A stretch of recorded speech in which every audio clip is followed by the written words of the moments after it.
So, Bismillahirrahmanirrahim. So, let's join me for the Yin Yoga session. It's Yin Yoga Foundations.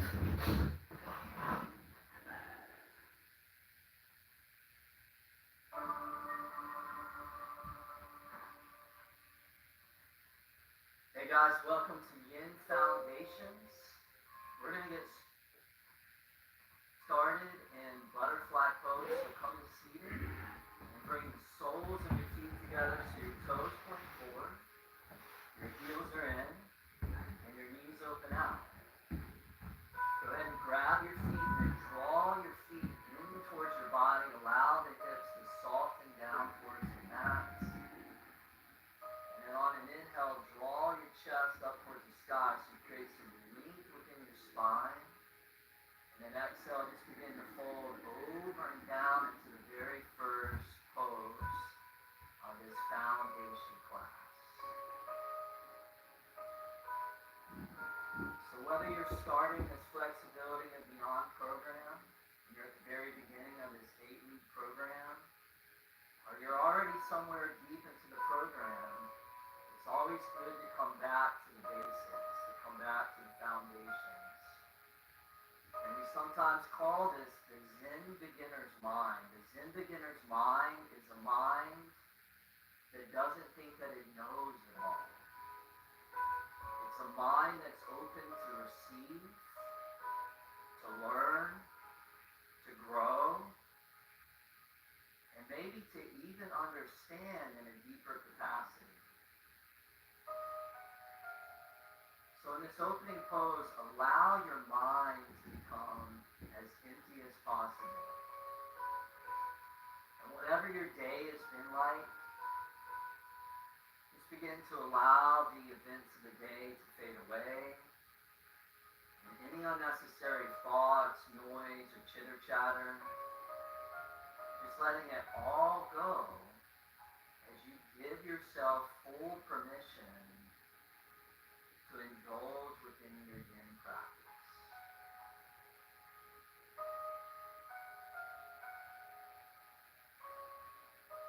So we'll be holding the majority of these poses about 3 to 5 minutes.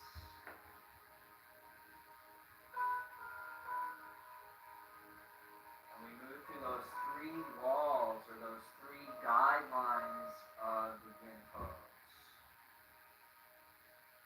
The first law is you find your edge within the pose. So you find that boundary of resistance. And as you encounter that wall, instead of forcing your way through it or pushing your way through it, instead of meeting it with aggression, you just gently lean into it. You meet it compassionately, and you meet it with kindness. And as Mark Twain said, kindness is the language that the deaf can hear and the blind can see. So it's a very, very powerful force. And it's also congruent with that energy of yin.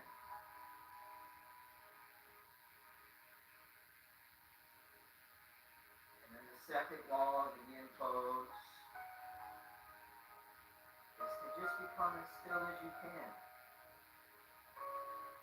And that stillness really becomes a doorway into a deeper dimension on a physical level as you access the deep fascia within the body. And that stillness also becomes an entry point into a deeper dimension inside of your own mind.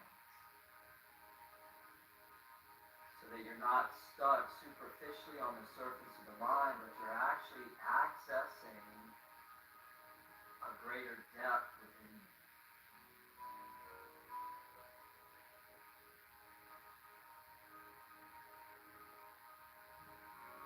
And then the last third law of the yin pose is just surrendering to time. In fact, see if you can allow yourself within these practices, within these poses, to let yourself transcend time, place, and space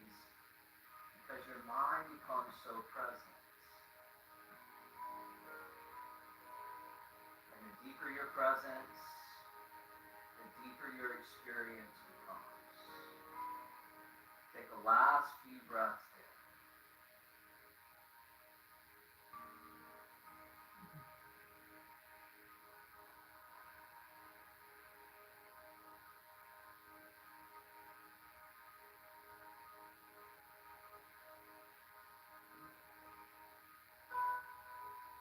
Nice, you guys. From here, go ahead and easily come all the way back up to seated.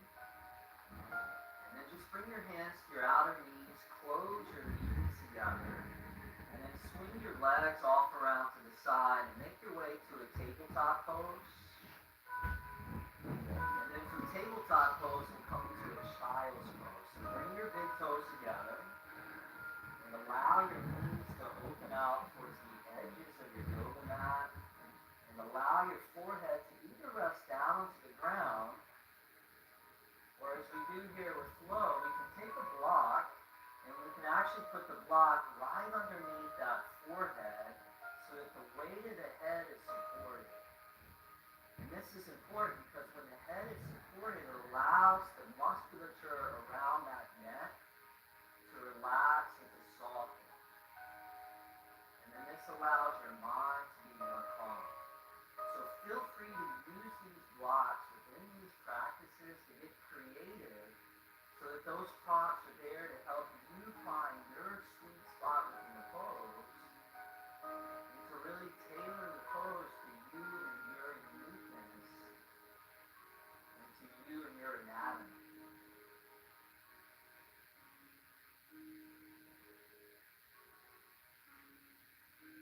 And then as we hold this child's pose, I'd like to invite you to bring an intention into this 8-week Flexibility Beyond program.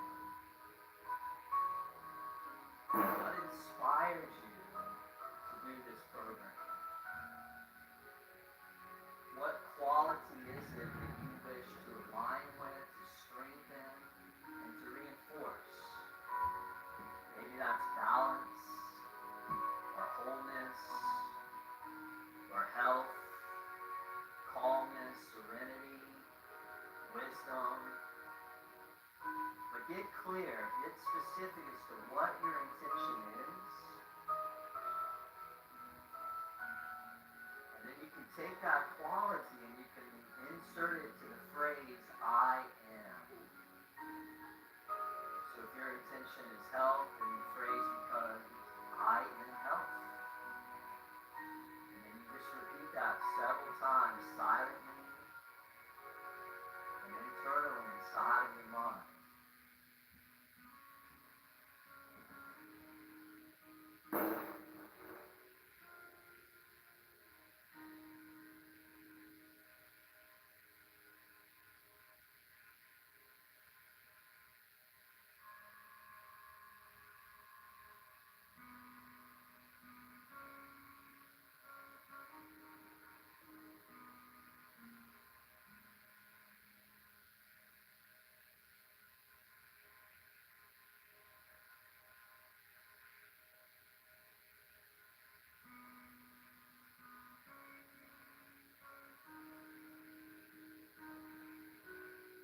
Feel free to allow the repetition of that affirmation, that intention to fade away, and just clear the sky of your awareness. Continue to allow your mind to become spacious, and clear, and vast, like the open sky.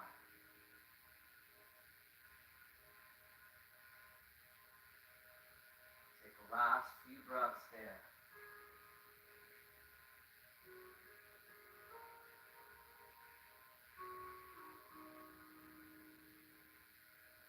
And nice and easily begin to exit out of child's pose and you come all the way up to a tabletop pose, all fours position.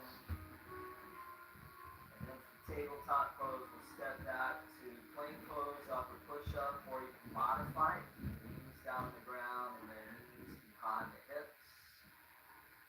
Take an inhale there, plank pose.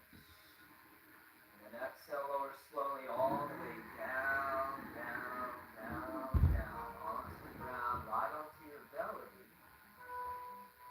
come into Sphinx pose. So slide the elbows forward, right underneath your shoulders. The forearms are parallel to each other like railroad tracks or skis. Make sure that your elbows right underneath the shoulder, not in front, not behind you, but right underneath. So you stack those two joints. Spread the fingers. Skin back to the toes and allow the chin ever so slightly to tuck down so your cervical spine and your neck is long. Come into a pose that brings suppleness and health back into our spine.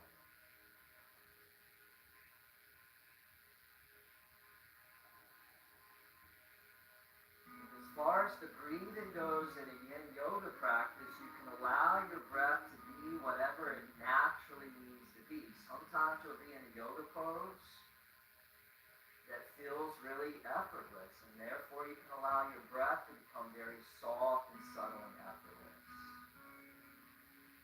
And then other times you'll be in a yoga pose that's more intense and more challenging. Maybe you're exposing a lot of tension or stiffness or atrophy in the body. And then it may make sense in that case to actually breathe more fully and more deeply to allow your breath to be the catalyst to really help you dissolve and melt tension away. And this speaks to that important point that your intuition is your real teacher. And that intuition is there to instruct you from within. So you listen to the language of your bodily sensation, and that'll tell you exactly what to do, how far to go into the pose. Or maybe when you need to back out of the pose. When you need to breathe deeper, when you need to breathe more soft. And I'll just be here to remind you throughout these practices to pay attention to that inner teacher.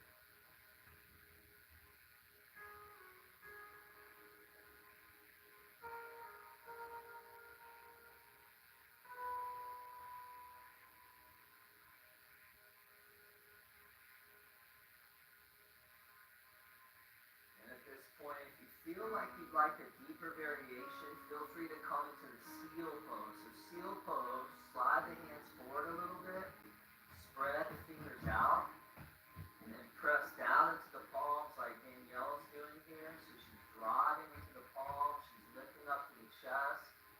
And this becomes a little bit more medicine for your spine. So it's a deeper variation than the Sphinx pose, but you're still in the same ballpark of bringing your spine into that healthy back bend, or what we call spinal extension. You take the last minute or so here, either in your Sphinx or your seal variation.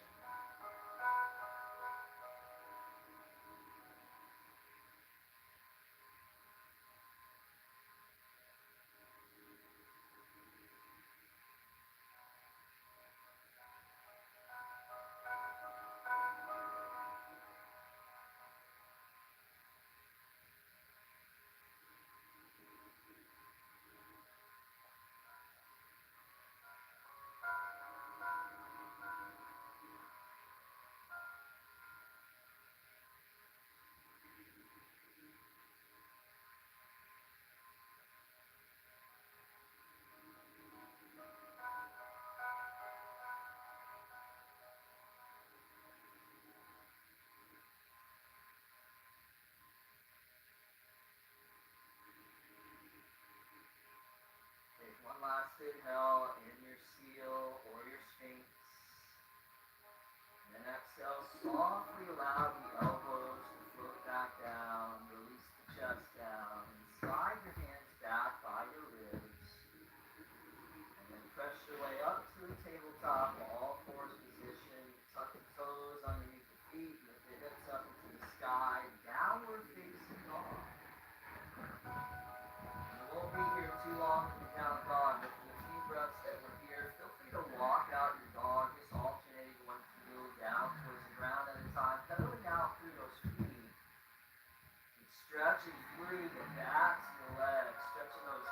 muscles out, stretching those hamstrings and heels out. You feel nice. Just work out those kinks and those knots.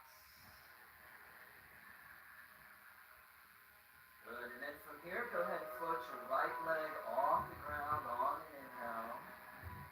And then sleeping swan on the exhale. Swing your right shin all the way forward to the top of the mat. Let the right knee flare out to the right. Relax your left knee down onto the ground.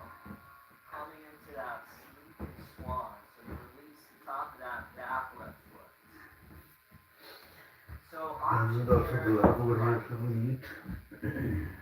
I'm going to come back over here to my friend Flo, who needs a lot of help. So we're going to help him out by taking one of these blocks and we're going to slide that right underneath that right hip. And that helps to mitigate any impingement being in that front right knee. So if you have any knee issues, definitely use that block. Then as you're ready, begin to allow the torso to drape out over that front right knee, right shin. And again, just like previously, we may want to take a second block and we can put that underneath the forehead, or he can use his hands and create a little tower of support. Just depends on what feels best for him. And then another option, in addition to placing the block underneath the right hip, we could also take a block and we could place it underneath that back thigh. So I'm going to work here with Brian, and I'm just going to slide another block underneath that left thigh. So we have a block there, and we also have a block over on his right hip. So now he's double supported. So in these poses, we need to be able to discern the difference between good pain and bad pain. Good pain is like when you go get a massage. The massage therapist is digging into these knots of tension in the body, and it can hurt, it can be painful. But that's good pain. You know, on the other end of that pain, you're going to feel so much better. The pain that we definitely want to avoid is a sharper pain. When bones are grinding into bones, or we're pinching a nerve. And so that impingement, or that lack of integrity within a joint in the body, is something that we want to avoid. So then we can use the blocks to help us so that we're never impinging, we're never collapsing in a way that could actually be harmful for the body. So you find your edge, you find your breath, you find your mind in that state of just being present. And sometimes the biggest challenge in yin yoga is not even the physical challenge, it's the mental challenge of not allowing your mind to start planning for something in the future or to dwell on something that's already happened in the past. But your mind will wander off at times. That's natural, it's normal, it happens to me. The practice becomes any time that you notice the mind drifting away, you gently return your attention back to the breath that's happening right here, right now, and back to the sensation that you're feeling in this pose right now.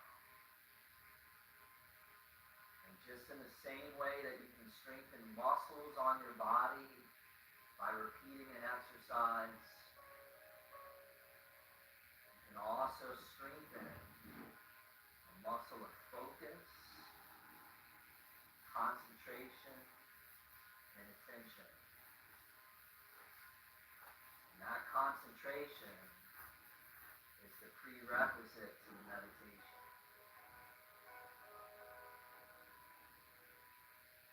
So at the same time, you're bringing greater and greater flexibility into the body. You're also giving your mind a workout.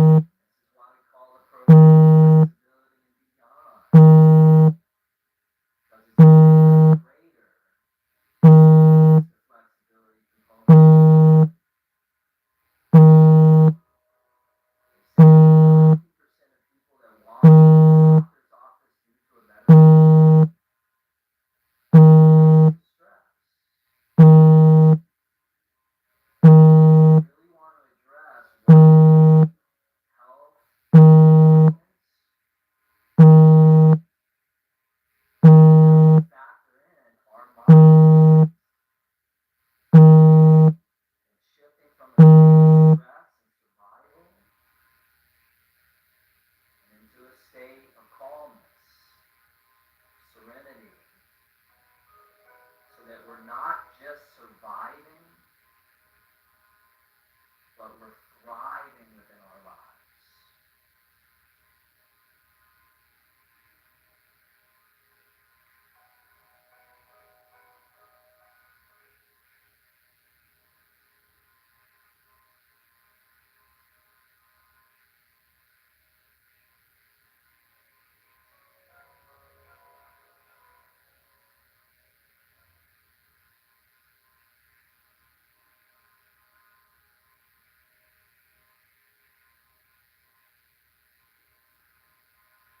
Staying with your breath, slowly begin to ease your way back up onto your hands. Tuck your left toes underneath your left foot. Lift your left knee off the ground. And then take that right leg and then just pull it all the way back and up into a three-legged downward facing dog.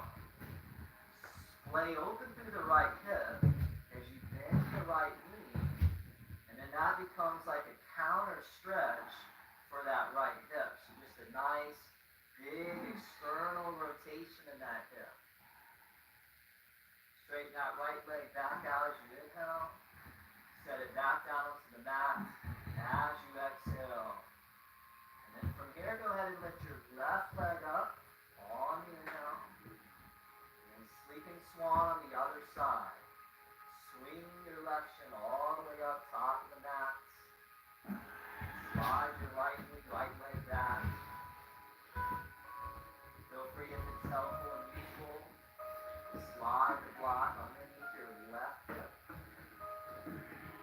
Perhaps underneath your back right thigh. And as you're ready, just allow your torso to begin to drape like a heavy velvet blanket out over top that front left leg. Now we're not just interested in the theory of yin yoga, we're interested in the experience of yin yoga. As Confucius said, I hear and I forget, I see and I remember, I do and I understand. So through the practice, we have an experience. And through the experience, we really begin to understand things on a deeper and deeper level. And this is why in India they say that experience is the greatest teacher. And every experience that we encounter on our yoga mat or in our lives, it always has a teaching within it. So whether we're moving through something that's incredibly pleasurable or something that's very difficult, intense, confronting, and challenging, there's always teaching within it.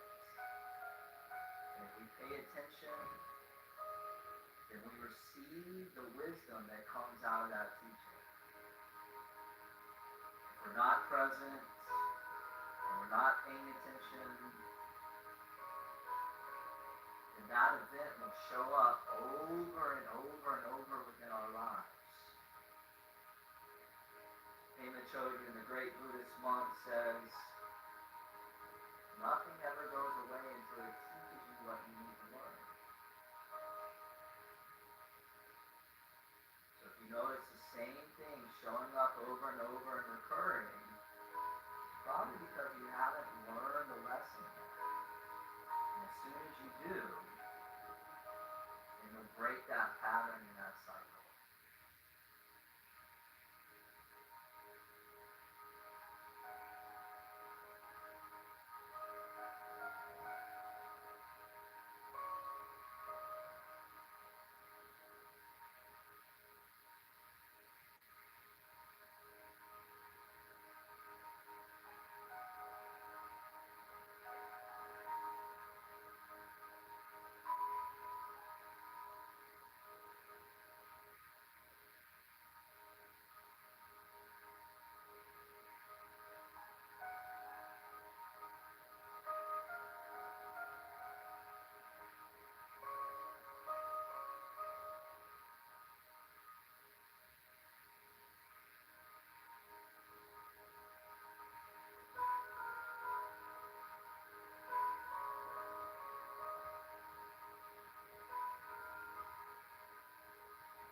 lay your left hip open and just allow your hip joints to take a nice big open yawn. Straighten out your left leg on that inhale and release the left leg down to the mat, downward dog, and exhale. And in your downward dog, take an inhale, press the hips back, and release the knees down to the mat. And then walk your knees forward about maybe 3/4 up your yoga mats. And then bring your big toes together, open your knees outward, and sit back onto your heels. So we're going to come into what we call saddle pose. So in saddle pose, you open out the knees, the big toes come together.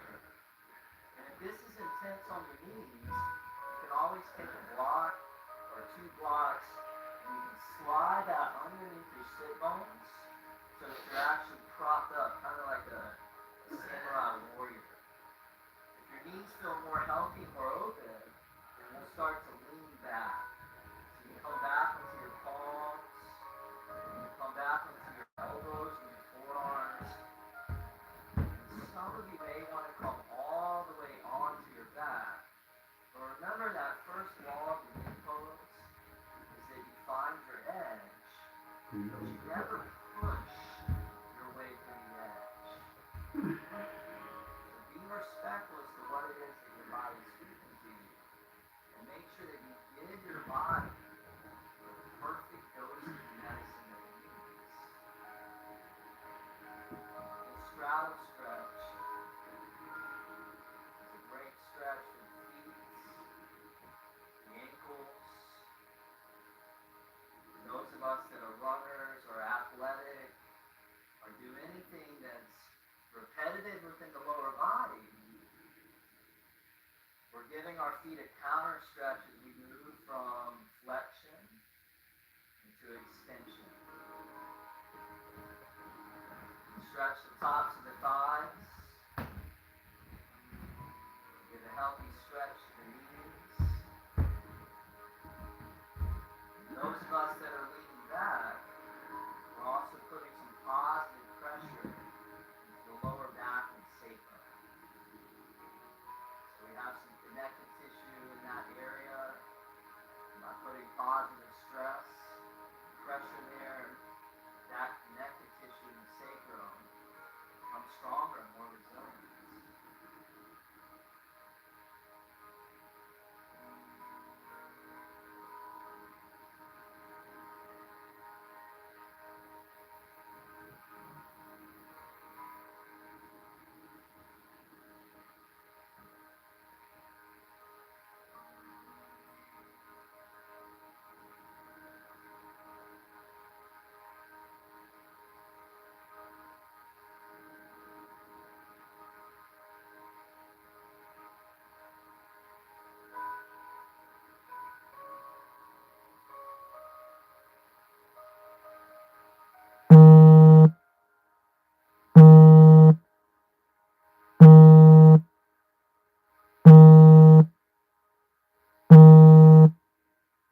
your legs straight out front. You take your arms up to the sky. So big inhale, reach up nice and tall.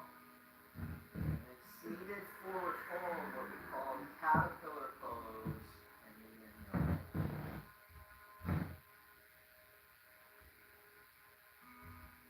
And then because we're holding caterpillar for a long time, it's okay to allow your back to round. In fact, that can be a very, very positive thing for the connective tissues that support your spine. Just letting your back, letting your spine naturally round. And each inhale, allowing your heart to extend forward toward your feet, towards your toes. And each exhale to allow the chest to dip down. If you happen to have a history of lower back pain or maybe herniated or slipped discs, then you're going to put a little bend into the knees. And then that way you're not creating any excessive strain in that lower back. So again, always looking for the good pain and always avoiding the bad pain.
For the last minute or so that you hold this pose, let's come back to that intention that we set at the beginning. Come back to your quality, come back to the phrase I am, and then just repeat it slowly, patiently, and consistently.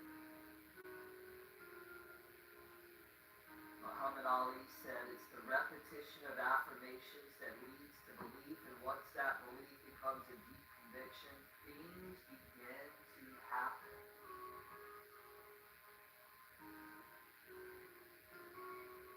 So never underestimate the power of your mind and how your thoughts lead to actions, your actions lead to beliefs, those beliefs lead to habits, habits leads to a personality, and the personality is what creates your reality. So if we want to enhance or animate or transform our reality, it all traces back to those thoughts that are moving through the mind. And we get to choose which thoughts we want to feed. And we have that choice to feed the thoughts that are in alignment with who we want to be. And we don't have to buy into the thoughts that are bogging us down and limiting us and bringing negativity into our mind and therefore into our life. So we use that tool, the affirmation, to calibrate to what it is that we want to cultivate within our lives. A few more repetitions.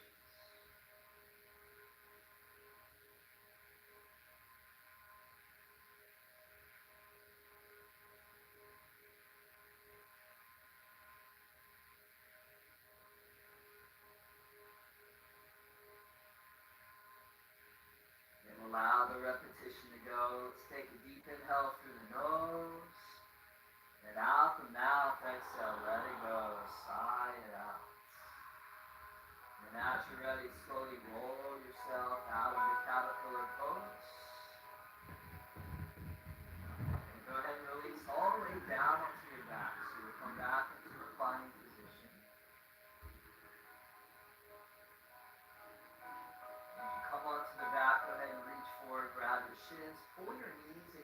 eyes into your belly for a moment. Just hug the knees in. And then go ahead and cactus your arms out, so bend the elbows, palms to the sky, or you can spread the arms out wide like a T. And then allow your knees to drape over to the right side, just coming into double knee twist.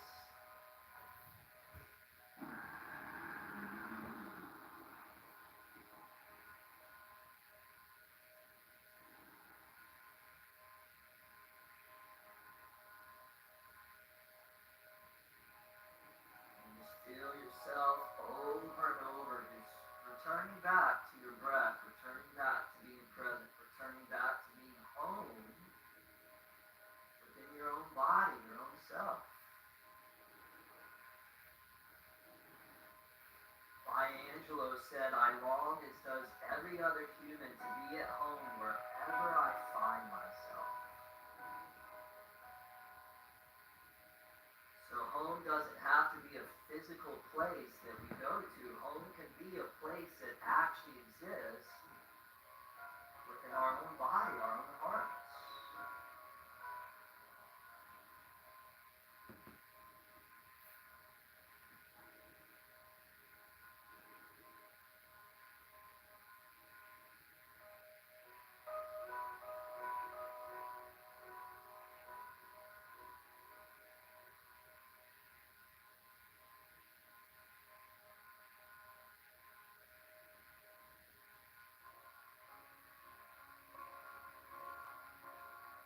Nice, and then bring your knees back up to neutral as you inhale. Same thing to the other side as you exhale. Just let the knees drape all the way over to the left. And allow your right shoulder blade to be heavy on the floor. And you can bring your gaze wherever it feels right, whether that's looking out over that right arm. Sometimes it's nice to have the face straight up to the ceiling, or you can even turn the gaze the same direction that your knees are going in, and that can be a nice soft variation for your head and your neck. See where it feels right to position.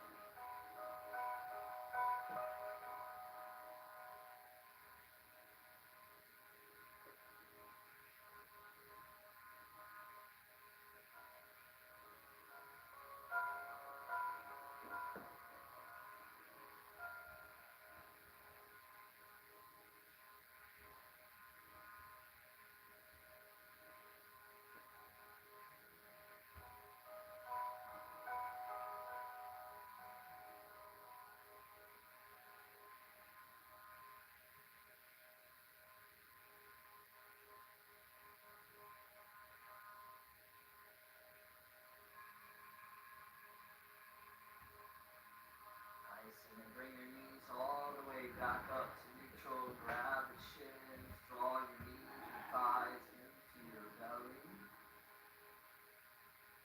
And on an inhale, curl your forehead up to your knees. Give your whole body a big hug, a big squeeze.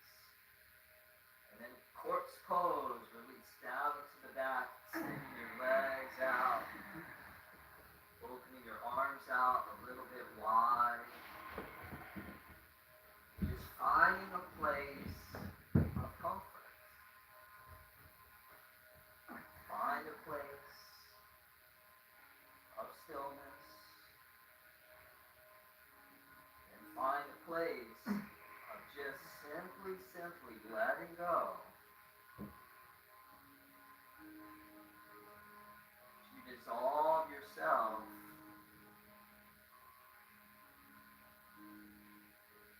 Stillness, serenity, and source. Shavasana.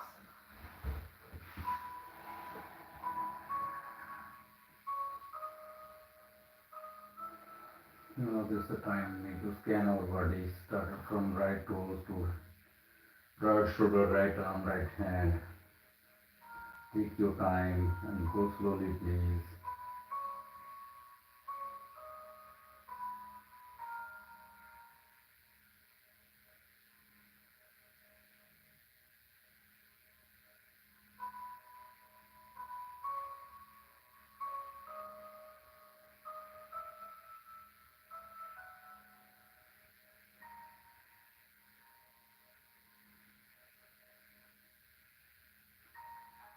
slowly we need to scan our body, started from left toes to left thigh, left hip joint, left rib, left shoulder, left arm, left hand. These two slowly.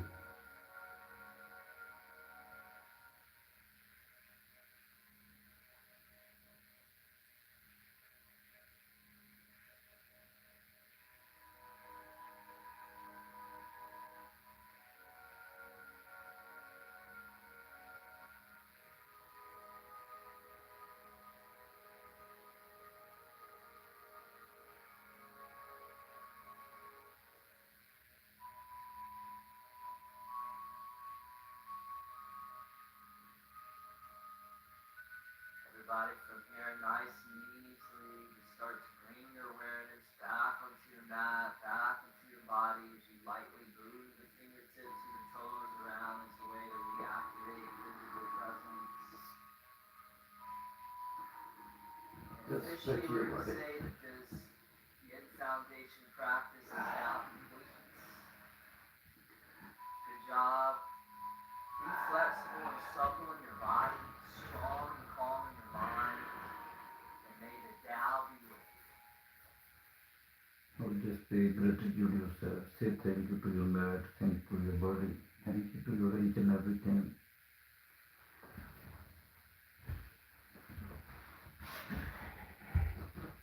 Rub your hands.